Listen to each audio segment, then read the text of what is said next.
ওদিকে একটু সাইড দেন পেছনে।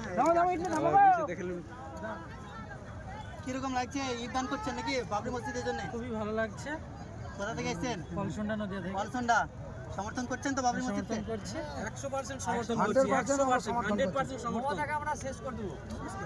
এখানে রাজনৈতিক কোনো কথা নাই, আমাদের বাবরি মসজিদ এখানে শিলান্যাস হচ্ছে, এটা আমরা প্রচন্ড খুশি, প্রচন্ড আনন্দিত।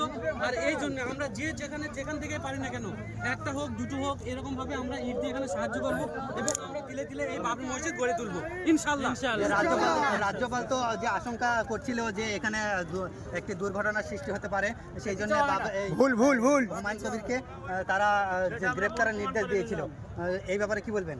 না, আমাদের দেখা গেল শেষ পর্যন্ত এসে একদম শেষ মাত্রায় এসে দেখা গেল যে কোর্ট থেকে রায় দিল যে না, এখানে শিলান্যাস হবে এবং কি রাজ্য সরকারের উপরে দায়িত্ব দিল যে এখানকার পুরো পরিবেশটা ঠিকভাবে পরিচালনা করার জন্য। এখন আমাদের রাজ্য সরকারও যথেষ্টভাবে ভূমিকা পালন করছে, রোড জাতীয় সড়ক পুরোপুরিভাবে চালু রেখেছে এবং কি আমাদের শিলান্যাসে এখন সুষ্ঠুভাবে অসুবিধা এখানে আমরা দেখতে পাচ্ছি না, কোনো রকম বিশৃঙ্খলা সৃষ্টি হয়নি, রাস্তা রোডও চালু আছে এবং আমাদের শিলান্যাসও হয়ে গেছে। আর এইভাবে চলতে থাকুক, আমাদের খুব সহযোগিতা করছে সকলেই, সমস্ত মানুষ এখানে সহযোগিতা করছে। আর এইভাবে আমাদের এটা শিলান্যাস